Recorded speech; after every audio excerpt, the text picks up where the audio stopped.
तो ये है नीट 2017 का chemistry paper. Let's begin with the first question और देखते हैं किस किस टॉपिक से कितने क्वेश्चंस आए हैं। पहला क्वेश्चन जो है वो कॉन्फर्मेशंस पर बेस्ड है, मतलब जनरल ऑर्गेनिक केमिस्ट्री। ईथेन के कॉन्फर्मेशंस के बारे में पूछा है। डिफरेंट डिफरेंट कॉन्फर्मेशंस में जो carbon carbon carbon hydrogen bonds के बीच का एंगल है या जो एडजेसेंट बॉन्ड्स के बीच का एंगल है वो चेंज होता है या सेम रहता है, और बॉन्ड लेंथ चेंज होती है या सेम होती रहती है। तो इसका जवाब है कि दोनों ही चीजें सेम रहती हैं। डायहेड्रल एंगल्स चेंज होते हैं, पर डायहेड्रल एंगल्स चेंज होने का मतलब ये नहीं है कि बॉन्ड एंगल चेंज हो रहा है। एक्लिप्स्ड कॉन्फर्मेशन में डायहेड्रल एंगल 0 होता है और स्टैगर्ड कॉन्फर्मेशंस में 60 डिग्री और उसके बाद 60 डिग्री 180 डिग्री इस तरह से एंगल्स आएंगे। Sorry 60 degree then 120 then 180 degree इस तरह के एंगल्स आएंगे। डायहेड्रल एंगल्स तो चेंज होते रहेंगे लेकिन बॉन्ड एंगल सेम बना। एक्लिप्स्ड या स्टैगर्ड बॉन्ड एंगल 109.5 डिग्री के आसपास ही मिलेगा और बॉन्ड लेंथ भी सेम रहेंगी। तो ये अच्छा क्वेश्चन है। अगर कोई डायहेड्रल एंगल के बारे में सोच रहा हो तो गलत ऑप्शन मार्क कर सकता है। ये जनरल ऑर्गेनिक केमिस्ट्री का है। Which of the following pairs of compounds is isoelectronic and isostructural? इस क्वेश्चन में एक्चुअली थोड़ा डिमेरिट है। आइसोइलेक्ट्रॉनिक बोलने का मतलब होता है same number of total electrons. Total electrons present in the molecule और आयन सेम होने चाहिए। यहाँ पर अगर आप देखने जाएं तो कोई से भी दो मॉलिक्यूल्स आपको ऐसे नहीं मिलेंगे जिनमें total number of electrons same हो। ठीक है, ये क्वेश्चन बनाने वाले ने शायद वैलेंस इलेक्ट्रॉन्स के पर्सपेक्टिव से आइसो इलेक्ट्रॉनिक बोल दिया है, जो कि सही नहीं है एक्चुअली। IBr2 माइनस में अगर अपन वैलेंस इलेक्ट्रॉन्स काउंट करें तो 7 प्लस 2 टाइम्स 7 प्लस 1 14 प्लस 8 22 आता है। और XeF2 में भी अगर आप फाइंड करोगे तो 8 प्लस 2 टाइम्स 7 ये भी 22 आएगा। टोटल वैलेंस इलेक्ट्रॉन्स इन दोनों में सेम है और अगर आप इनकी ज्योमेट्री फाइंड करोगे तो ज्योमेट्री भी सेम है, मतलब स्ट्रक्चर भी सेम है, दोनों लीनियर है। ठीक है, इसके अलावा देखा जाए तो BeCl2 भी लीनियर है और XeF2 भी लीनियर है, all the number of lone pairs दोनों में डिफरेंट हैं। आइसोस्ट्रक्चरल बोलते समय हम ये भी एक्सपेक्ट करेंगे कि सेंट्रल एटम पर लगे हुए नंबर ऑफ लोन पेयर्स भी सेम हो, नंबर ऑफ बॉन्ड पेयर्स भी सेम हो। और आइसो इलेक्ट्रॉनिक बॉन्ड बोलते समय हम ये सोचेंगे कि total number of electrons same होने चाहिए। उस लिहाज से इसके सारे ऑप्शन ही गलत हैं, लेकिन अगर आइसो स्ट्रक्चरल के लिए जाएं तो थर्ड ऑप्शन मार्क कर सकते हैं। अदरवाइज ये क्वेश्चन अपने आप में एक बोनस क्वेश्चन था। This belongs to chemical bonding. HgCl2 and I2 both when dissolved in water containing I minus ions, this pair of species formed is। ठीक है, तो ये तो आप समझ रहे हैं I2 और I माइनस जब कंबाइन करेंगे तो क्या बनेगा, I3 माइनस बनेगा, इसमें कोई शक नहीं है, ट्राई आयोडाइड आयन बनेगा। और ऐसा फर्स्ट और थर्ड ऑप्शन में दिख रहा है। इसके अलावा HgCl2 जो पानी में एक्चुअली सॉल्यूबल होता है, वाटर में डिसॉल्व करने के बाद इन आयंस में ब्रेक हो जाएगा और ये जो मर्क्यूरिक आयंस हैं ये I माइनस के साथ कंबाइन करते हैं और एक कॉम्प्लेक्स आयन बनाएंगे HgI4 माइनस। मर्क्यूरिक आयन और आयोडाइड आयन सेम सॉल्यूशन में अगर प्रेजेंट है तो ये आयन बनेगा टेट्रा आयोडो। ठीक है, मर्क्यूरेट 2 ये आयन बनेगा। इस हिसाब से थर्ड ऑप्शन सही है। तो ये इनऑर्गेनिक केमिस्ट्री का क्वेश्चन है। पी ब्लॉक एलिमेंट्स में इसको क्लासिफाई कर सकते हैं। Chloroxylenol and terpineol. इसका तो मुझे ज्यादा आइडिया नहीं है, आप लोग बेटर जानते होगे। इसका क्या आंसर होगा? Antiseptic Dettol. ये केमिस्ट्री इन एवरीडे लाइफ है।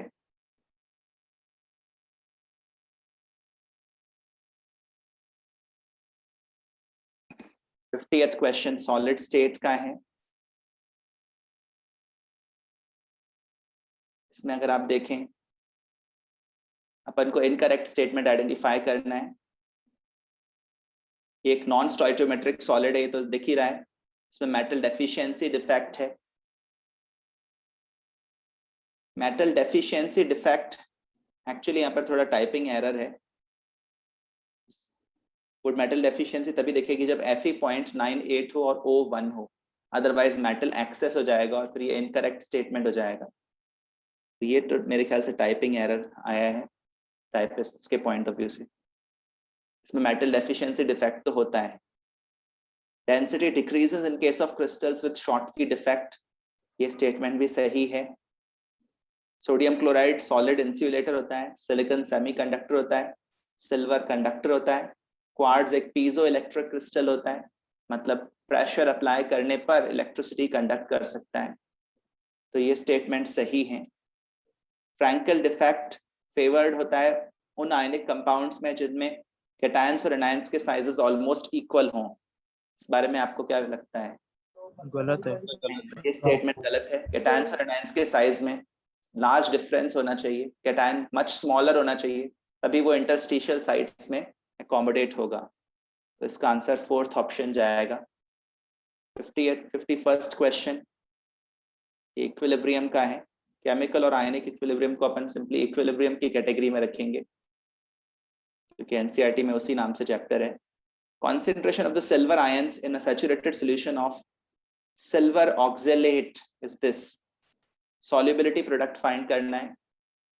तो ये सिंपल कैलकुलेशन बेस्ड क्वेश्चन है। अगर सिल्वर आयन की कॉन्सेंट्रेशन पता हो तो क्या ऑक्सिलेट आयन की कॉन्सेंट्रेशन पता चल सकती है C2O4 माइनस की? अगर दोनों का एक ही सोर्स हो तो पता चल ही सकती है। सिल्वर आयन ज्यादा बनेंगे या ऑक्सिलेट आयन ज्यादा बनेंगे? सिल्वर आयन डबल बनेंगे, ऑक्सिलेट उसके कंपैरिजन में हाफ बनेंगे, क्योंकि सिल्वर ऑक्सिलेट के डिसोल्यूशन से we get 2 silver ions for every oxalate ion. 1.1 into 10 to the power minus 4 molar concentration oxalate ion की होगी और ये एक्सप्रेशन बनेगा। अगर इसको अपन इवैल्यूएट करें और ना भी करें तो भी 10 की पावर से थोड़ा जैसी दिख रही है। So let us evaluate. 22 का स्क्वायर कितना होता है? 484। 4.84 into 1.1 into 10 की पावर minus 12। 1.1 से मल्टीप्लाई करेंगे तो ये 5 से ऊपर निकल जाएगा। तो I think fourth option should be correct. आगे बढ़ते हैं। 52nd question. Of the following, which is the product formed when cyclohexanone undergoes aldol condensation followed by heating? तो सब कुछ क्लियरली बता दिया। एल्डोल कंडेंसेशन करवाना है, अल्फा बीटा अनसैचुरेटेड कंपाउंड बनाना है।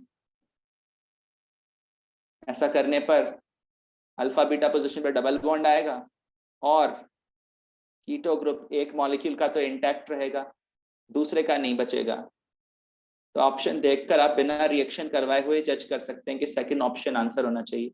और कोई प्रोडक्ट तो अल्फा बीटा अनसैचुरेटेड कीटोन है ही नहीं, ये तो डाई कीटोन बना दिया, ये नहीं बनेगा। ठीक है, तो इसमें ज्यादा कुछ करने की जरूरत नहीं है, ऑप्शंस को अच्छे से ऑब्जर्व करने की जरूरत है। This belongs to aldehyde ketones, ये कहें कार्बोनिल कंपाउंड्स।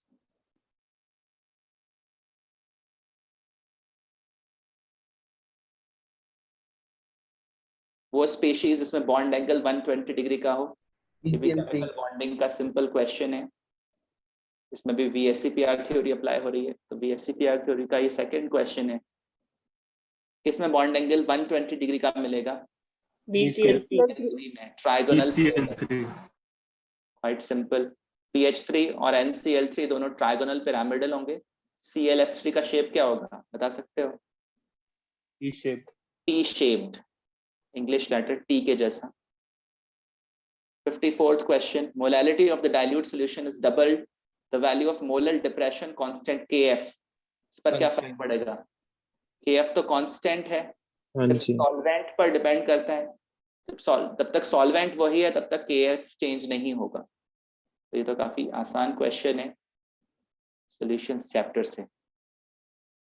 अगला क्वेश्चन भी काफी आसान है, मोस्ट एसिडिक कंपाउंड आइडेंटिफाई करना है। आप समझ ही रहे हैं, 3 ग्रुप्स जब लग गए हैं, ortho and para positions occupy हो गई हैं, इसको पिक्रिक एसिड बोलते हैं, बाकियों से काफी ज्यादा एसिडिक होगा, इसका pKa वैल्यू 0.38 के करीब होता है, फिनॉल का pKa वैल्यू अराउंड 10 होता है, और ये पैरानाइट्रोफिनॉल का pKa वैल्यू अराउंड 7.1 या 7.2 होता है।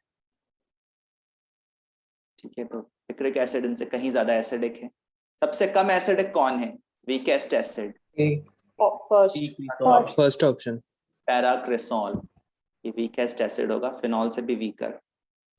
आगे बढ़ते हैं।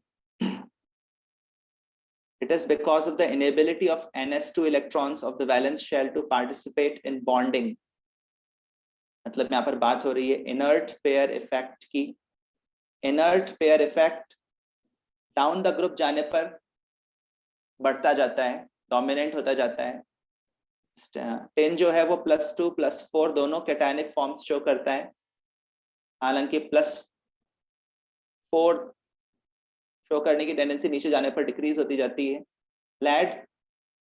लैड के लिए ज्यादा कॉमन कैटायनिक फॉर्म कौन सा हो जाएगा? Pb2+। Pb2+। Pb4+ से Pb2+ में कन्वर्ट होने की टेंडेंसी लैड में ज्यादा है, और Sn2+ से Sn4+ में कन्वर्ट होने की टेंडेंसी टिन में रिलेटिवली ज्यादा है। ठीक है, तो अगर टिन को अपन +4 फॉर्म में लें और लैड को +2 फॉर्म में लें, लैड 10 +2 फॉर्म में जाए और लैड +4 फॉर्म में जाए, तो क्या लगता है फॉरवर्ड रिएक्शन फेवर्ड है या बैकवर्ड रिएक्शन फेवर्ड है? रिएक्शन स्पॉन्टेनियस हो सकती है स्टैंडर्ड कंडीशंस में, बैकवर्ड रिएक्शन स्पॉन्टेनियस हो सकती है। Pb4+ के Pb2+ में कन्वर्ट होने की टेंडेंसी ज्यादा है, और Sn2+ के Sn4+ में कन्वर्ट होने की टेंडेंसी ज्यादा है लैड के कंपैरिजन में। तो उसी चीज को यहाँ पर यूज में एक्चुअली लेना है। जो स्पॉन्टेनियस रिएक्शन है वो बैकवर्ड रिएक्शन है, और इस बैकवर्ड रिएक्शन में Pb4+ किस रोल में है? ऑक्सीडाइजिंग एजेंट या रिड्यूसिंग एजेंट? ऑक्सीडाइजिंग। और Sn2+ खुद ऑक्सीडाइज दूसरे के लिए रिड्यूसिंग है। Sn2+ is reducing and Pb4+ is oxidizing।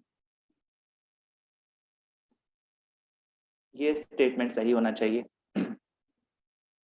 ठीक है ना, इनके बीच की स्पॉन्टेनियस रिएक्शन आइडेंटिफाई करके अपन को आंसर करना होगा। Okay,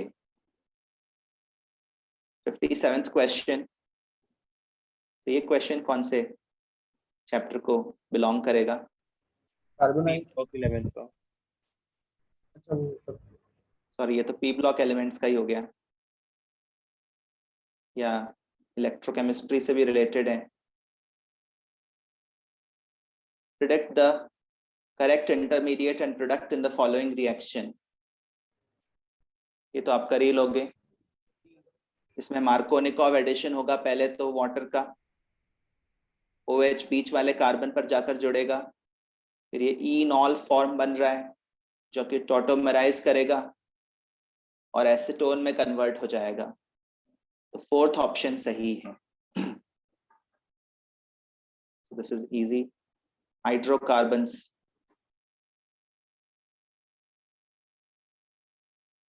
which of the following statements is not correct? Catalyst does not initiate any reaction। क्या ये सही है? Yes sir। कैटलिस्ट किसी रिएक्शन को स्टार्ट नहीं करता, मतलब नॉन स्पॉन्टेनियस प्रोसेस को स्पॉन्टेनियस नहीं बना सकता। The value of equilibrium constant is changed in the presence of catalyst in the reaction at equilibrium। यही इनकरेक्ट स्टेटमेंट है। और इसी को मार्क करना पड़ेगा। Enzymes catalyse mainly biochemical reactions, सही बात है। Coenzymes increase the catalytic activity of enzyme, ये बात भी सही है। Which one is the wrong statement? तो ये सरफेस केमिस्ट्री और या फिर अपन केमिकल काइनेटिक्स से भी रिलेटेड मान सकते हैं। जैसे एंजाइम्स की कहानी सरफेस केमिस्ट्री में है। Which one is the wrong statement? De Broglie wavelength का फॉर्मूला ये है, जहां पर m मास है पार्टिकल का, v वेलोसिटी है पार्टिकल की। ग्रुप वेलोसिटी को ज्यादा इंपॉर्टेंस मत दो, सिंपली एज वेलोसिटी ट्रीट करो। Uncertainty principle, delta E into delta T is greater than और इक्वल टू h/4 पाई। तो ये एक इनइक्वालिटी ऐसी आई है जो अपने सिलेबस में नहीं है एक्चुअली, पर ये अनसर्टेनिटी प्रिंसिपल का पार्ट जरूर है। This is the second half of uncertainty principle that was given by Heisenberg। हम अपने सिलेबस में उसका फर्स्ट हाफ ही पढ़ते हैं, जिसमें पोजीशन और मोमेंटम की अनसर्टेनिटीज रिलेट की गई हैं। ये जो सेकेंड हाफ है, इसमें एनर्जी और टाइम की अनसर्टेनिटी रिलेट की गई है। तो ये थोड़ा अनएक्सपेक्टेड ऑप्शन था उस साल में, लेकिन अगर अपन सारे ऑप्शंस पढ़ें तो अपन को एक ऑप्शन ऐसा क्लियरली नजर आएगा जो गलत है, ठीक है ना। इस वजह से इस क्वेश्चन को करने में ज्यादा प्रॉब्लम नहीं है। Half filled and fully filled orbitals have greater stability due to greater exchange energy, greater symmetry and more balanced arrangement. वैसे यहाँ पर ऑर्बिटल्स की जगह सब शेल्स वर्ड ज्यादा अप्रोप्रिएट होता। The energy of 2s orbital is less than the energy of the 2p orbital in case of hydrogen like atoms. What do you think about fourth statement? गलत है। Hydrogenic atoms में तो energy सिर्फ n पर depend करती है, 2s और 2p same energy level पर हैं। तो ये स्टेटमेंट क्लियरली रॉन्ग है। सारे ऑप्शंस पढ़ने के बाद जिसके बारे में हम कॉन्फिडेंटली कह सकते हैं वो फोर्थ ऑप्शन है, और वही अपन को मार्क करना चाहिए। ये क्वेश्चन तो करा जा सकता है अगर अपन सारे ऑप्शंस पढ़ें तो, इवन दो अपन को सेकंड ऑप्शन के बारे में पता ना हो। आगे बढ़ते हैं। 60th question. A gas is allowed to expand in a well insulated container. Well insulated का मतलब क्या है? There would not be a heat transfer. Heat transfer zero. Constant external pressure रखा गया। Initial volume ये, final volume ये। Internal energy में क्या change आएगा? तो heat transfer तो हो नहीं रहा। Internal energy में जो change आएगा वो work done के कारण ही आएगा।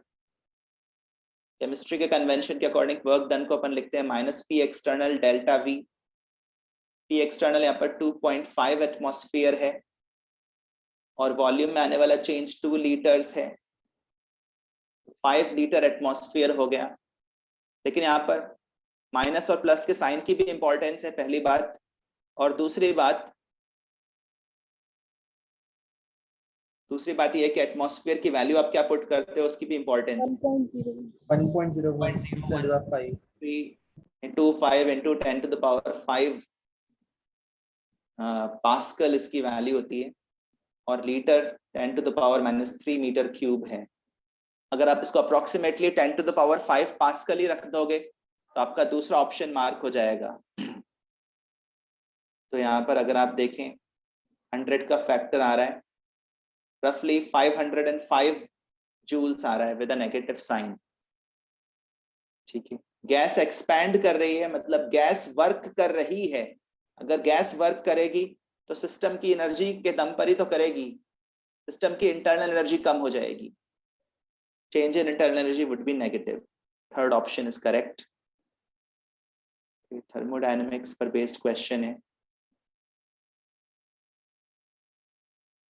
नेक्स्ट क्वेश्चन तो फेयरली इजी है।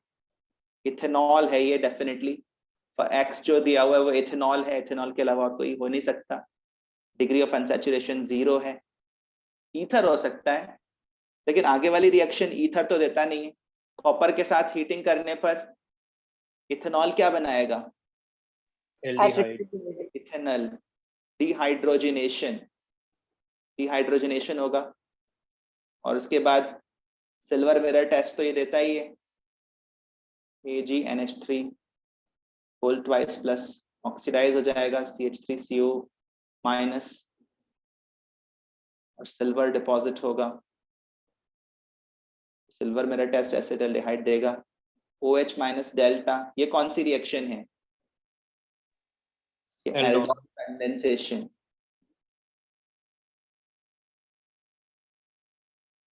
एक पार्ट पर अटैक होगा दूसरे पार्ट से, इनोलेट आयन बनेगा और ये मॉलिक्यूल बनेगा, इसको अपन 2-ब्यूटीनल बोल सकते हैं, ठीक है, या सिंपली ब्यूटीनल, हाँ ब्यूट-2-इनल बोल सकते हैं। और ये है, इसको क्या बोलते हैं? Semi carbazide. Semi carbazide, semi carbazone बन जाएगा, ठीक है। CH3 CH double bond N, C double bond O NH2, semi carbazone. अपन ऑप्शंस पढ़ें तो बहुत आसानी से आइडेंटिफिकेशन हो सकता है। पहले दो ऑप्शंस तो रिजेक्ट हो ही जाएंगे, ईथर्स तो वैसे ही अनरिएक्टिव होते हैं, कॉपर के साथ रिएक्ट नहीं करते, और फिर ए जो है वो इथेनल होना है, इथेनॉल नहीं होना, बस इसी से आइडेंटिफिकेशन हो रहा है। थर्ड ऑप्शन सही है। ये कार्बोनिल कंपाउंड्स का क्वेश्चन कहा जाएगा। वैसे तो ऑर्गेनिक केमिस्ट्री अपने आप में एक कंटिन्यूअस चैप्टर ही है, सारे चैप्टर इंटर रिलेटेड हैं। कभी कभी क्वेश्चन को क्लासिफाई करना मुश्किल हो जाता है कि वो कौन से चैप्टर का है, क्योंकि मल्टीपल चैप्टर्स की रिएक्शंस एक साथ यूज में आ सकती हैं। Which is the correct order of acidity? Acidity पर बेस्ड ये दूसरा क्वेश्चन है इस टेस्ट पेपर में। क्या आप आइडेंटिफाई कर लेंगे? Terminal alkynes are more acidic than alkenes, alkenes are more acidic than alkanes, जानते हो ना? और टर्मिनल एल्काइंस में भी एसिटाइलिन सबसे ज्यादा एसिडिक होगा। प्रोपाइन में जो मिथाइल ग्रुप है, इसके इलेक्ट्रॉन रिलीजिंग इफेक्ट के कारण थोड़ा तो एसिडिटी कम हो जाएगा। Propyne should be stronger acid, sorry acetylene should be a stronger acid than propyne. हालांकि ये भी एक टर्मिनल एल्काइन है, और उससे वीकर एसिड इथीन, उससे weaker acid ethane. Second option सही होना चाहिए। हाइड्रोकार्बन्स पर बेस्ड क्वेश्चन है। 63rd question quite clearly electrochemistry का क्वेश्चन है। इसमें एक सेल का नोटेशन दिया हुआ है। EMF ऑफ द सेल बोल रखा है E1। जब concentration of zinc sulphate 1 molar कर दी गई और कॉपर सल्फेट की 0.01 मोलर कर दी गई, EMF E2 हो गया। इन दोनों में क्या रिलेशन है ये आपको बताना है। क्या आप आइडेंटिफाई कर सकते हो? इसके लिए आप पहले सेल रिएक्शन लिखिए। जिंक का तो ऑक्सीडेशन हो रहा है और कॉपर आयंस का रिडक्शन। उसके बाद आप Q का एक्सप्रेशन लिखिए, zinc ions upon copper ions, और फिर इनिशियल Q फाइंड कीजिए और फाइनल Q फाइंड कीजिए। इनिशियली Q कितना है? जिंक अपॉन कॉपर अगर करें तो ये जिंक आयन की कॉन्सेंट्रेशन है, कॉपर आयन की कॉन्सेंट्रेशन है। क्या आप बता सकते हो Q1 की वैल्यू? 0.01। और Q2 दूसरे वाले रिएक्शन क्वेश्चन की वैल्यू, जिसमें जिंक सल्फेट 1 मोलर कर दिया गया और कॉपर सल्फेट 0.01 मोलर कर दिया गया, 100 Q2 की वैल्यू 100 हो जाएगी, ठीक है ना? E cell is equal to E naught cell. वैसे तो इस सेल का E नॉट 1.1 वोल्ट होता है, याद ना हो तो भी कोई प्रॉब्लम नहीं है। 0.2303 RT upon 2F log Q, ठीक है। Q जितना बढ़ता है एक्चुअली E सेल उतना ही कम होता जाता है। Q बढ़ने के साथ साथ रिएक्शन इक्विलिब्रियम की तरफ जाती है और सेल वोल्टेज कम होती जाती है। डायरेक्टली भी बोल सकते हो और आप चाहो तो सब्स्टिट्यूट करके चेक भी कर सकते हो। तो Q को बढ़ाया गया है तो सेल पोटेंशियल डेफिनेटली कम हो जाएगा। तो बताओ E1 बड़ा है या E2 बड़ा है? E1. E1 बड़ा है, Q बढ़ाने से सेल पोटेंशियल कम हो जाता है। E2 should be less than E1। कोई कैलकुलेशन की जरूरत तो नहीं है, डायरेक्टली जज होना चाहिए। Third option should be correct. 64th question. The correct increasing order of basic strength for the following compounds. दो क्वेश्चंस एसिडिक स्ट्रेंथ के थे, ये बेसिक स्ट्रेंथ का क्वेश्चन है। Basic strength electron releasing group के कारण बढ़ जाती है, इलेक्ट्रॉन विड्रॉइंग ग्रुप के कारण कम हो जाती है। ये सिंपल सी बात यहाँ पर काम आ जाएगी। सबसे बेसिक कौन होगा? Third. थर्ड। और लीस्ट बेसिक कौन होगा? Second. Second. Nice. Fourth option correct है। ये पी ब्लॉक एलिमेंट्स का क्वेश्चन है, ऑल्दो इसमें सिर्फ स्ट्रक्चर बनाना आना चाहिए। कौन से स्पीशीज में सल्फर सल्फर बॉन्ड है? H2O8 2 माइनस में तो नहीं होता, इसमें तो ऑक्सीजन ऑक्सीजन लिंकेज होती है। H2O7 2 माइनस में भी मोस्ट प्रोबेबली नहीं है, हालांकि मुझे ज्यादा याद नहीं है। H2O3 2 माइनस में है, इसका स्ट्रक्चर कुछ इस तरह से होता है, सल्फेट आयन के जैसा ही, इसको थायोसल्फेट बोलते हैं। और S4O6 2 माइनस में भी है, दोनों सल्फर के अराउंड सिमेट्रिक बॉन्डिंग है, दोनों पर 3-3 ऑक्सीजन जुड़े हुए हैं। सही बनाया ना मैंने स्ट्रक्चर्स? यहाँ पर सल्फर सल्फर sir. लिंकेज है, तो इसके आंसर हो जाएगा second option. 66th question, coordination compounds का है।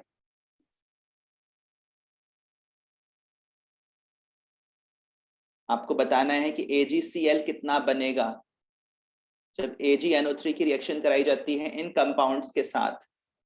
AgNO3 को एक्सेस में लेकर चले हैं, तो ये कंपाउंड्स के अंदर किस तरह की बॉन्डिंग है, ये कोऑर्डिनेशन कंपाउंड चैप्टर के इनिशियल पेजेस में आप देख सकते हैं, आप खुद से भी जज कर सकते हैं। कोबाल्ट 3+, तीनों इस कंपाउंड्स में कोबाल्ट 3+ स्टेट में है, सभी अमोनिया कोऑर्डिनेशन स्फीयर के अंदर होंगे लिगेंड्स के फॉर्म में।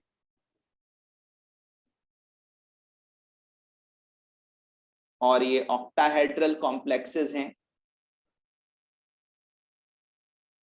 अकॉर्डिंगली थर्ड वाले कॉम्प्लेक्स में एक्चुअली 2 ज्योमेट्रिकल आइसोमर्स एग्जिस्ट करेंगे, but for one formula unit you will get 3 chloride ions, 2 chloride ions and 1 chloride ion respectively। ठीक है, तो इसके 1 यूनिट से, इसके 1 फॉर्मूला यूनिट से कितने यूनिट्स ऑफ AgCl प्रिपेयर हो सकते हैं? 3. 3. इससे कितने यूनिट्स ऑफ AgCl प्रिपेयर हो सकते हैं? और इससे कितने फॉर्म हो सकते हैं? 3, 2 and 1 respectively। तो थर्ड ऑप्शन आंसर हो जाएगा। इनको एज एन इलेक्ट्रोलाइट भी क्लासिफाई करते हैं। पहले वाले कंपाउंड को किस तरह का इलेक्ट्रोलाइट बोलेंगे? 1:3 इलेक्ट्रोलाइट, 1:3 इलेक्ट्रोलाइट, 1 कैटायन 3 एनायंस। दूसरे वाले को 1:2, तीसरे वाले को 1:1, कैटायंस और एनायंस के न्यूमेरिकल रेशियो से। ठीक है ना Navya? Number of cations is two number of anions. 67th question भी आसान ही है, इसको आप पी ब्लॉक का बोल लो या केमिकल बॉन्डिंग का बोल लो। वैसे तो ये केमिकल बॉन्डिंग का ही क्वेश्चन है और मॉलिक्यूलर ज्योमेट्री पर बेस्ड इस चैप्टर का, सॉरी इस पेपर का तीसरा क्वेश्चन है। इस तरह से सभी टॉपिक्स को इक्वल वेटेज मिले जरूरी नहीं है, कभी कभी एक ही टॉपिक के भी मल्टीपल क्वेश्चंस आ सकते हैं। एक्स प्राइम तो ऑब्वियसली कौन सा शेप अक्वायर करेगा? Linear. लीनियर। इसमें इंटर हैलोजन कंपाउंड्स की बात की जा रही है, जैसे BRF एक मॉलिक्यूल होता है, BRF3 भी होता है, BRF5 भी होता है, IF7 भी होता है। इनके शेप्स की बात की जा रही है। BRF3 अगर बनेगा तो कैसा शेप अक्वायर करेगा? T shape. BRF5 बनेगा तो कैसा शेप अक्वायर करेगा? मैं लोन पेयर भी आ जाएगा एक, बता सकते हो? Square pyramidal. Square pyramidal. Square pyramidal. और IF7 का शेप तो अपन जानते ही हैं, Pentagonal bipyramidal. तो ABCD मैच होंगे 3, 1, 4 एंड 2 के साथ, 3, 1, 4, 2, सेकेंड ऑप्शन। ठीक है, तो अपन डिसाइड कर सकते हैं। 68th question TNF block elements पर बेस्ड है। The reason for the greater range of oxidation states. हालांकि इस क्वेश्चन को करने के लिए बहुत डिटेल में पूरा चैप्टर पढ़ाओ और ये भी कोई जरूरी नहीं। सिंपल, अगर किसी को जानकारी है इलेक्ट्रॉनिक कॉन्फ़िगरेशन लिखने की तो भी वो जज कर सकता है। एक्टिनॉइड्स में ज्यादा रेंज ऑफ ऑक्सीडेशन स्टेट्स क्यों मिलते होंगे? क्योंकि उनके इनर शेल के इलेक्ट्रॉन्स भी आयनाइज हो सकते हैं। 7th शेल उनके लिए आउटर मोस्ट शेल है, लेकिन 6d 5f की एनर्जी लेवल्स भी ऑलमोस्ट वैसे ही हैं। ठीक है ना, और इनके इलेक्ट्रॉन्स भी आयनाइज हो सकते हैं। इनकी कंपैरेबल एनर्जीज के कारण ही वेरिएबल वैलेंसी शो होती है, मल्टीपल ऑक्सीडेशन स्टेट्स शो होते हैं। थर्ड ऑप्शन सही होना चाहिए। 69th क्वेश्चन 20 लीटर का कंटेनर है, 400 केल्विन टेम्परेचर पर। इसमें कार्बन डाइऑक्साइड गैस का प्रेशर 0.4 एटमॉस्फेयर है और स्ट्रोंशियम ऑक्साइड भी है एक्सेस में, इसका प्रेशर 0.4 एटमॉस्फेयर है। Volume of the container decrease किया जा रहा है, पिस्टन को नीचे लाते हुए वॉल्यूम डिक्रीज करेंगे। Maximum volume of the container when pressure of CO2 attains its maximum value will be. देखो Kp 1.6 दे रखा है, शुरू में Qp की वैल्यू 0.4 है, Qp की वैल्यू 0.4 है और वो Kp से कम है। ऐसे सिचुएशन में रिएक्शन को किस दिशा में जाना चाहिए? फॉरवर्ड। लेकिन फॉरवर्ड जाने की संभावना इसलिए क्रिएट नहीं हो रही क्योंकि SrCO3 तो अपने पास है ही नहीं। अगर आप क्वेश्चन पढ़ें तो इसमें लिखा हुआ है सिर्फ SRO है और CO2 है। SRO और CO2 तो मिलकर बैकवर्ड डायरेक्शन में प्रोसीड करवा सकते रिएक्शन को, पर नेट रिएक्शन को फॉरवर्ड जाना है। फॉरवर्ड ये जा ही नहीं सकती क्योंकि स्ट्रोंशियम कार्बोनेट है ही नहीं। इसका मतलब कुछ भी नहीं होगा यहाँ पर, बस अपन पिस्टन को नीचे लाते जाएंगे। पिस्टन को नीचे लाते जाने से प्रेशर ऑफ CO2 बढ़ता जाएगा। प्रेशर ऑफ CO2 बढ़ते बढ़ते बढ़ते क्या 1.6 पर कभी पहुंच सकता है? Yes sir. और अगर प्रेशर ऑफ CO2 बढ़ते बढ़ते 1.6 पर पहुंच गया और उसके बाद भी अपन पिस्टन को नीचे ले जाना जारी रखें तो फिर प्रेशर ऑफ CO2 1.6 से भी ज्यादा होने लगेगा। अगर प्रेशर ऑफ CO2 1.6 से ज्यादा होने लगा तो फिर नेट रिएक्शन किधर जाने लगेगी? बैकवर्ड। और बैकवर्ड जाने से CO2 will start getting consumed। और अगर CO2 कंज्यूम होने लगेगा तो CO2 का प्रेशर बढ़ नहीं पाएगा। तो क्वेश्चन जिस पर्सन ने फ्रेम किया है वो ये मानकर चल रहा है कि CO2 अधिकतम इतने प्रेशर पर ही पहुंच सकता है, उससे ऊपर उसका प्रेशर नहीं बढ़ पाएगा क्योंकि जैसे ही बढ़ने लगेगा वैसे ही CO2 कंज्यूम हो जाएगा बैकवर्ड रिएक्शन में और उसका प्रेशर 1.6 पर ही रह जाएगा। मतलब रिएक्शन इक्विलिब्रियम पर मेंटेन रहेगी। जैसे ही पिस्टन और नीचे लाओगे, CO2 का प्रेशर बढ़ाओगे, इमीडिएटली वो कंज्यूम होकर वापस अपना प्रेशर 1.6 पर ही ले आएगा। इसका मतलब CO2 के लिए जो मैक्सिमम अटेनेबल प्रेशर है वो क्या है? 1.6 एटमॉस्फेयर है। और ये 1.6 एटमॉस्फेयर प्रेशर सबसे पहले कब अचीव होगा यही बताना है। तो प्रेशर 1.6 पर पहुंचा दिया 0.4 से, तो बताओ वॉल्यूम कहां से कहां पहुंच जाएगा? अगर टेम्परेचर कांस्टेंट है तो 5 लीटर। प्रेशर 4 टाइम्स हो जाने से वॉल्यूम 1/4 रह जाएगा, मतलब 5 लीटर्स रह जाएगा। उससे भी कम वॉल्यूम आप कर सकते हो, लेकिन उसके बाद CO2 का प्रेशर चेंज नहीं होगा, मतलब वो अपनी मैक्सिमम वैल्यू अटेन कर चुका है। मैक्सिमम वैल्यू अटेन कराने के लिए सबसे पहले 5 लीटर ही पहुंचाना पड़ेगा, उसके बाद भी मैक्सिमम वैल्यू पर ही रहेगा। तो क्वेश्चन थोड़ा सा समझने में टाइम लग सकता है, बाकी ज्यादा मुश्किल क्वेश्चन तो नहीं है। फर्स्ट ऑप्शन करेक्ट है। 70th क्वेश्चन, इलेक्ट्रोफाइल और न्यूक्लियोफाइल, इनफैक्ट इलेक्ट्रोफाइल पर ही बेस्ड है, तो सिंपल जनरल ऑर्गेनिक केमिस्ट्री का क्वेश्चन है। इलेक्ट्रोफाइल क्या नेगेटिवली चार्ज होंगे?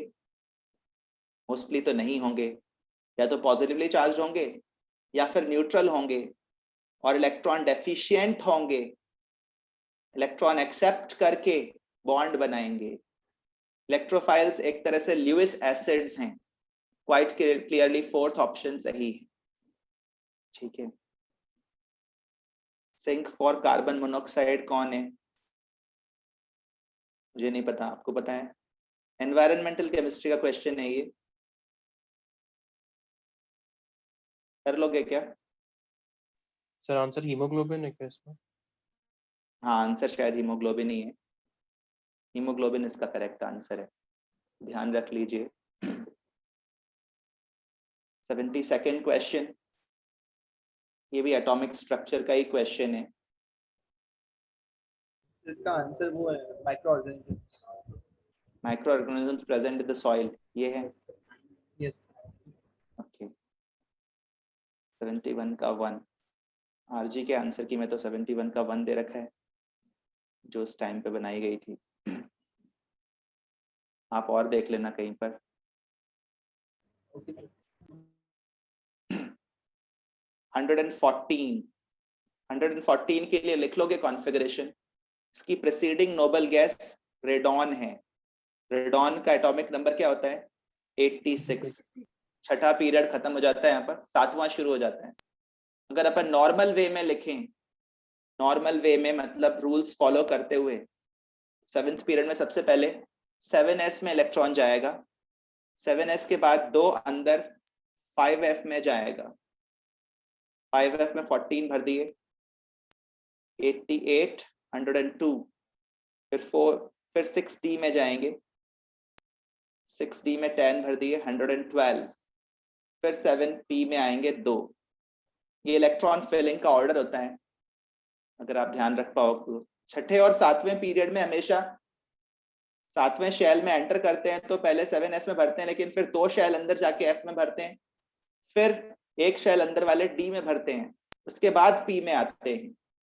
ये ऑर्डर ऑफ फिलिंग होता है अकॉर्डिंग टू n+l रूल, और यहाँ पर कोई एक्सेप्शन नहीं आएगा। जो p ब्लॉक एलिमेंट्स होते हैं उनमें एक्सेप्शनल कॉन्फ़िगरेशंस नहीं मिलते, s ब्लॉक में भी नहीं मिलते, सारे exceptional configurations d and f block में कन्फाइंड हैं। और थैंकफुली ऑप्शंस देखते हुए हमें समझ में आ रहा है कि ये p ब्लॉक का एलिमेंट है, इसलिए एक्सेप्शन के बारे में सोचना नहीं है, नॉर्मल वे में भरना है इलेक्ट्रॉन्स को। ये कार्बन फैमिली का एलिमेंट होगा, एक newly discovered element. 73rd question, ये कोऑर्डिनेशन कंपाउंड्स चैप्टर का क्वेश्चन है। इससे 2 क्वेश्चन तो आएंगे ही आएंगे, मान के चलो 3 भी आ सकते हैं। Increasing order of the wavelength of absorption in the visible region for the complexes of cobalt 3+। तो बस जो क्वेश्चन पकड़ में हो उसको पढ़ने के बाद एक गहरी सांस जरूर लीजिए, अपने आप को थोड़ा शांत करिए, क्योंकि जो आसान लगता है उसमें गलतियां कई बार हो जाती हैं, और ठंडे दिमाग से इसको अटेम्प्ट करिए। वेवलेंथ का इंक्रीजिंग ऑर्डर, वेवलेंथ ज्यादा उसके लिए होगी जो इसका एनर्जी गैप सबसे कम होगा, जो स्प्लिटिंग कम करेगा। स्प्लिटिंग इसमें सबसे कम कौन करेगा? H2O। H2O. H2O। H2O सबसे कम स्प्लिटिंग करेगा। NH3 के मुकाबले इथिलीन डायमीन स्ट्रॉन्गर है या वीकर है एज अ लिगेंड? स्ट्रॉन्गर है इथिलीन डायमीन, और वाटर वीकर है, तो वाटर में स्प्लिटिंग कम होगी, वेवलेंथ सबसे बड़ी एब्जॉर्ब होगी, और इथिलीन डायमीन में स्प्लिटिंग ज्यादा होगी, वेवलेंथ सबसे छोटी एब्जॉर्ब होगी। First option should be correct. बाकी ऑक्सीडेशन स्टेट्स तो सेम ही हैं, ऑक्सीडेशन स्टेट बढ़ने से भी स्प्लिटिंग बढ़ती है एक्चुअली, लेकिन ऑक्सीडेशन स्टेट्स सेम है। 74th क्वेश्चन, इसका मुझे पता नहीं, आप लोग कर लेना। ये कौन से चैप्टर पर बेस्ड क्वेश्चन माना जाएगा? Chemistry in everyday life, Biomechanics. Biomolecules है। ओके,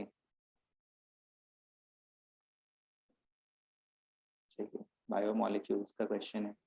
सर फोर्थ ऑप्शन होगा सर।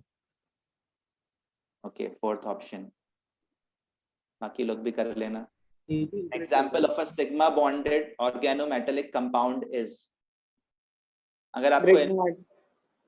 सारे कंपाउंड्स का आइडिया नहीं भी हो तो भी आप आइडेंटिफाई कर सकते हैं। ग्रिग्नार्ड रिएजेंट में सिग्मा बॉन्ड होता है, कार्बन और मैग्नीशियम के बीच में सिग्मा बॉन्ड ही है। मिथेनाइड आयन एक तरह से मैग्नीशियम की तरफ इलेक्ट्रॉन सप्लाई कर रहा है, और वैसे तो इसमें प्रिडोमिनेंटली आयनिक कैरेक्टर भी हो सकता है, ये मिथेनाइड आयन का सोर्स है। पोलर कोवेलेंट बॉन्ड मानते हैं, अच्छा खासा पोलर कोवेलेंट बॉन्ड होगा।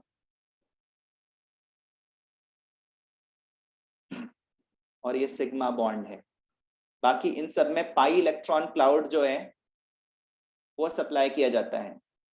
जैसे फेरोसीन में ये साइक्लोपेंट पेंटेन डाइइनाइल आयन बनता है। एरोमेटिक रिंग जो होती है, इस तरह की एरोमेटिक रिंग्स रहती हैं ऊपर नीचे, और आयरन को इनका पाई इलेक्ट्रॉन क्लाउड सप्लाई किया जाता है +2 कैटायनिक फॉर्म में। ये पाई इलेक्ट्रॉन्स यहाँ पर डोनेट किए जा रहे हैं। कोबाल्टोसिन में भी बिल्कुल ऐसा ही है, और रुथर्नोसिन में भी बिल्कुल ऐसा ही है। इसमें सेंट्रल एटम रुदेनियम है, इसमें आयरन है और इसमें कोबाल्ट है। ऑक्सीडेशन स्टेट्स के बारे में मैं 100% श्योर नहीं हूँ, पर इसमें इस तरह की साइक्लो पेंटाइल रिंग्स होती हैं, डाइइनाइल रिंग्स, एरोमेटिक रिंग्स, और इनका pi electron cloud central atom की तरफ सप्लाई किया जाता है। तो ये पाई बॉन्डेड कॉम्प्लेक्सेस होते हैं। नॉर्मली मेटल आयन और लिगेंड्स के बीच में सिग्मा बॉन्ड बनता है, लेकिन यहाँ पर पाई बॉन्ड बना हुआ है। मतलब पाई इलेक्ट्रॉन सप्लाई हो रहा है, कुल मिला के पाई इलेक्ट्रॉन सप्लाई हो रहा है मेटल की तरफ। तो ये कोऑर्डिनेशन कंपाउंड चैप्टर का क्वेश्चन है। बाकी कंपाउंड्स के बारे में पता ना हो लेकिन ग्रिग्नार्ड रिएजेंट के बारे में पता हो तो भी अपन कर सकते हैं। Which of the following is dependent on temperature? Molarity. One of the simplest questions. Molarity. ये थर्मोडायनेमिक्स पर बेस्ड है, कर पाएंगे अपन। डेल्टा H पॉजिटिव है, डेल्टा S पॉजिटिव है, दोनों ही पॉजिटिव हैं। ऐसी रिएक्शंस सभी टेम्परेचर्स पर स्पॉन्टेनियस होंगी क्या? No sir. नहीं, सब पर तो नहीं होंगी। एक टेम्परेचर से ऊपर जाकर स्पॉन्टेनियस होंगी, और वो टेम्परेचर होता है delta H upon delta S। ये आपको फाइंड करना पड़ेगा। 1000 का एक फैक्टर भी आएगा, तो आप करके देखेंगे तब पता चलेगा। वैसे मोस्ट प्रोबेबली सेकंड ऑप्शन होना चाहिए, 425 केल्विन से ऊपर। ठीक है। Most suitable method for separation of 1:1 mixture of ortho and para nitrophenols is? ये तो बहुत आसान है। Steam distillation.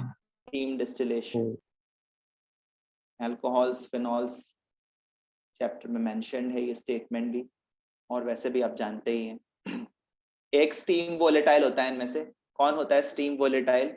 ऑर्थो नाइट्रोफेनॉल। इसका बॉइलिंग पॉइंट कम होता है because of intramolecular hydrogen bonding. ये भी केमिकल बॉन्डिंग चैप्टर का क्वेश्चन है। केमिकल बॉन्डिंग के मल्टीपल क्वेश्चंस आते हैं। इनफैक्ट इनऑर्गेनिक केमिस्ट्री के भी कुछ क्वेश्चंस बॉन्डिंग से हैंडल हो जाते हैं। Which of the following pairs of species have the same bond order? I think ये तो आप पहचान लेंगे। साइनाइड आयन और कार्बन मोनोऑक्साइड दोनों में बॉन्ड ऑर्डर क्या होता है? 3। NO+ में 3 होता है, लेकिन O2 में 2 होता है। ऐसे ही बाकियों में भी डिफरेंट है। 79th का थर्ड ऑप्शन। 80th क्वेश्चन, ये थोड़ा सा आउट ऑफ सिलेबस जाके आया है। ये एक्चुअली बेंजाइन मैकेनिज्म को इन्वॉल्व करने वाला रिएक्शन है, बेंजाइन फॉर्मेशन को इन्वॉल्व करने वाला क्वेश्चन है। NaNH2 बहुत स्ट्रॉन्ग बेस है, और ये बहुत स्ट्रॉन्ग बेस एराइल ब्रोमाइड्स में भी एलिमिनेशन करवा देता है। तो पहले यहाँ पर एलिमिनेशन होता है और ट्रिपल बॉन्ड आ जाता है। अब ये एलिमिनेशन होने के लिए बीटा हाइड्रोजन एब्स्ट्रैक्ट होगा, ये अल्फा कार्बन है, ये बीटा कार्बन है, ये भी बीटा कार्बन है, तो बीटा कार्बन ऊपर वाला भी एब्स्ट्रैक्ट हो सकता है और नीचे वाला भी एब्स्ट्रैक्ट हो सकता है। तो बेंजाइन दो तरीके से बन सकता है। बेंजाइन भी एरोमेटिक होता है, ध्यान रहे। बेंजाइन बनने के बाद सवाल ये है कि आगे रिएक्शन कैसे बढ़ेगी। अब इसमें NH2 minus as a nucleophile attack करता है, इसमें NH3 का एडिशन होगा। ये reaction NaNH2 in liquid ammonia होती है, NaNH2 dissolved in liquid ammonia. तो पहले NH2 माइनस जाकर इस ट्रिपल बॉन्ड पर अटैक करेगा। तो कहा यह जाता है कि जिस कार्बन पर सबसे ज्यादा पॉजिटिव चार्ज हो उस पर जाकर NH2 माइनस अटैक करेगा। और यहाँ पर आपको इंडक्टिव इफेक्ट के जरिए सोचना होता है, रेजोनेंस इफेक्ट से नहीं। ठीक है, तो OCH3 का जो इंडक्टिव इफेक्ट है वो नेगेटिव इंडक्टिव इफेक्ट है और वो सबसे ज्यादा डोमिनेंट ऑर्थो पोजीशन पर रहेगा, ऑर्थो पोजीशन पर ज्यादा पॉजिटिव चार्ज क्रिएट करेगा। ठीक है, NH2 माइनस पहले ऑर्थो पोजीशन पर लगना चाहिए, यहाँ पर नेगेटिव चार्ज आना चाहिए, यहाँ पर पॉजिटिव चार्ज ज्यादा है, वहां पर NH2 माइनस अटैक करेगा और यहाँ पर फिर नेगेटिव चार्ज आ जाता है। फिर अमोनिया में से ये H प्लस पुल कर लेगा, उसके चलते ओवरऑल मेजर प्रोडक्ट ये बनेगा। इस मैकेनिज्म को बोलते हैं एलिमिनेशन एडिशन मैकेनिज्म। ओवरऑल तो ये सब्स्टिट्यूशन है, लेकिन सब्स्टिट्यूशन पहले एलिमिनेशन और बाद में एडिशन के जरिए हुआ है। पहले एलिमिनेशन हुआ, HBr का एलिमिनेशन हुआ, बेंजाइन बना, फिर उसमें NH3 का एडिशन हुआ। तो ये एलिमिनेशन एडिशन मैकेनिज्म कहलाता है। इसका आंसर सेकंड ऑप्शन होना चाहिए 80th क्वेश्चन का। ये आंसर में फर्स्ट दिया हुआ है, first according to me should not be correct. और भी किसी सोर्स में मैं देख लूंगा, बट मेरे अकॉर्डिंग सेकंड ऑप्शन होना चाहिए, elimination and addition. 81st question की तरफ आते हैं। तो ये थोड़ा सा आउट ऑफ सिलेबस आ गया क्वेश्चन। 3-4 साल पहले तक एक से एक दो क्वेश्चंस आ रहे थे, ऑल्दो पिछले 2 साल में तो नहीं आए हैं, काफी प्रिडिक्टेबल लाइंस पर ही क्वेश्चंस आए हैं। 81st क्वेश्चन काइनेटिक्स का क्वेश्चन है, पहला ही क्वेश्चन है काइनेटिक्स का इस पेपर में इफेक्टिवली। एक फर्स्ट ऑर्डर रिएक्शन है जिसका रेट कांस्टेंट दे रखा है, 20 ग्राम सब्सटेंस को 5 ग्राम रह जाने में कितना टाइम लगेगा। इस तरह के क्वेश्चंस में आपके माइंड में हाफ लाइफ का आइडिया आ जाना चाहिए। क्या इसमें हाफ लाइफ्स को अपन इन्वॉल्व कर सकते हैं? Yes sir, 2 half life. 2 half lives आ रही है यहाँ पर, और हाफ लाइफ होती है ln2/k 0.693/k,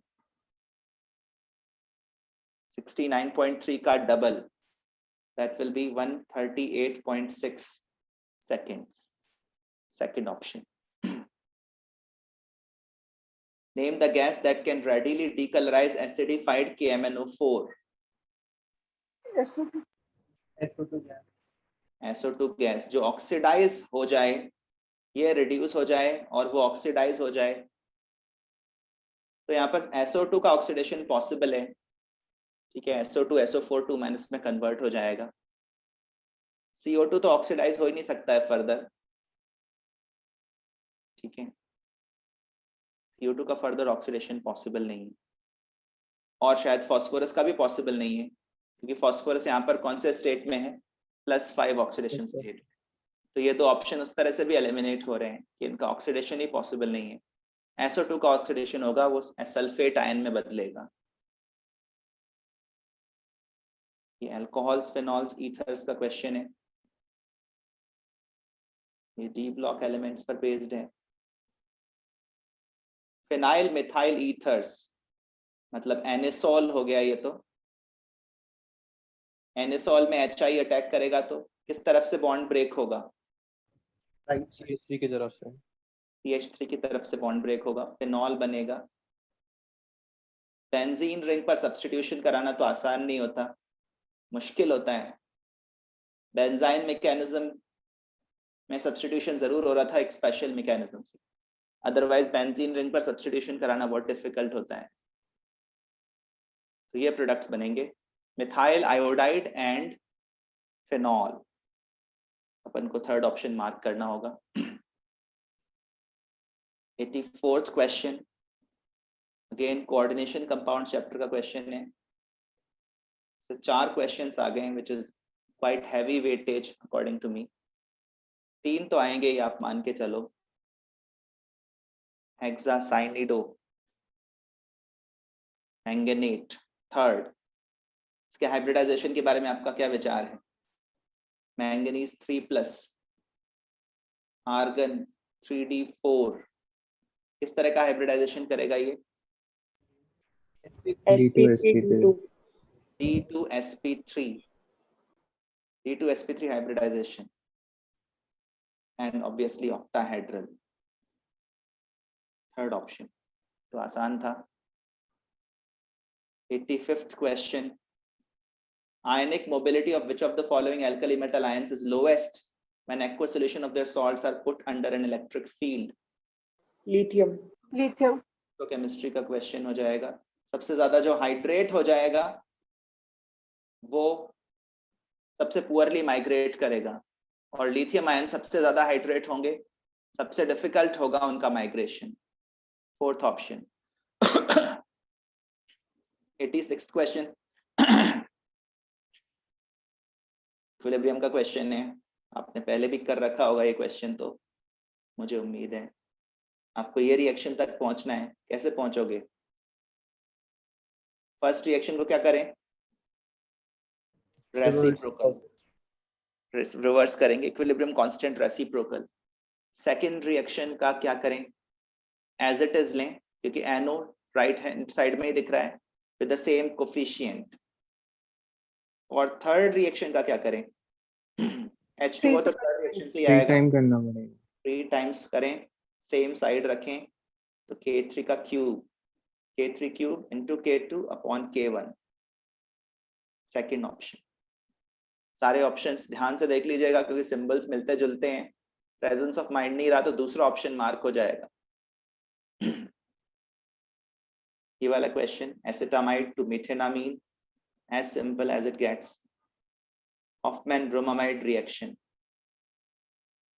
ये अमीन्स चैप्टर का क्वेश्चन है। 88th क्वेश्चन, काइनेटिक्स का दूसरा क्वेश्चन है।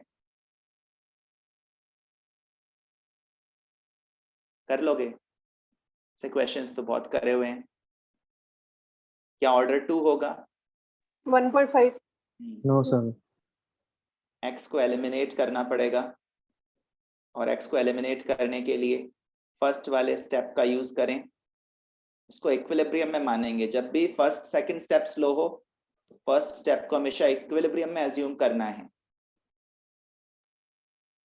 x की कॉन्सेंट्रेशन जाएगी under root x2 times equilibrium constant, और इसको यहाँ सब्स्टिट्यूट करेंगे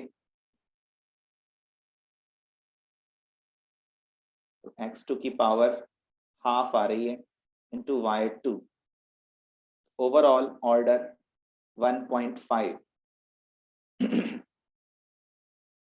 फोर्थ ऑप्शन। ऐसे क्वेश्चंस में मिस्टेक नहीं करनी है। ये भी जनरल ऑर्गेनिक केमिस्ट्री का ही क्वेश्चन कहा जाएगा। इसमें प्रिंसिपल फंक्शनल ग्रुप आइडेंटिफाई करिए। एल्डिहाइड, एल्डिहाइड की तरफ से ही नंबरिंग होगी 1 2 3 4 5 6।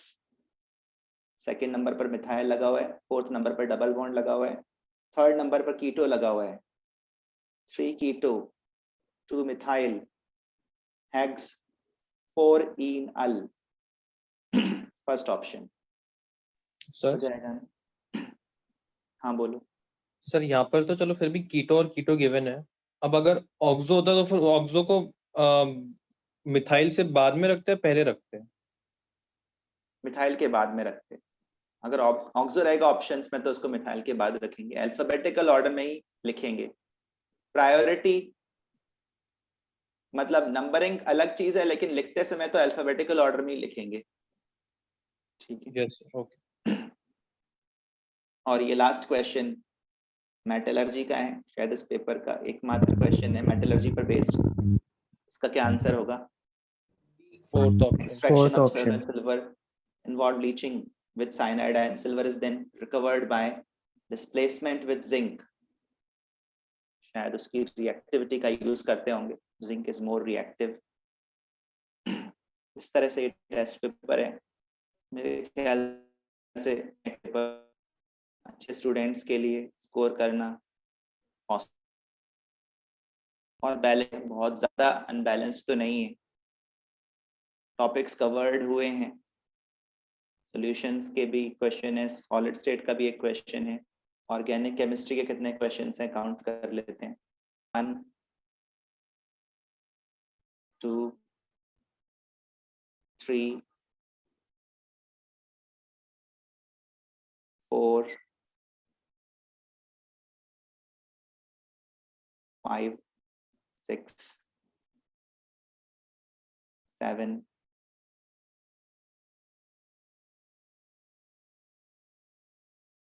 8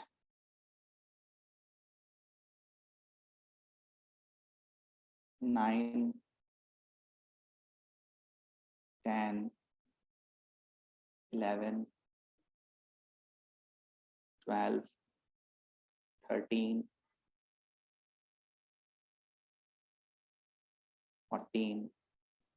14 क्वेश्चंस हैं, which is about 1/3, 14 out of 45।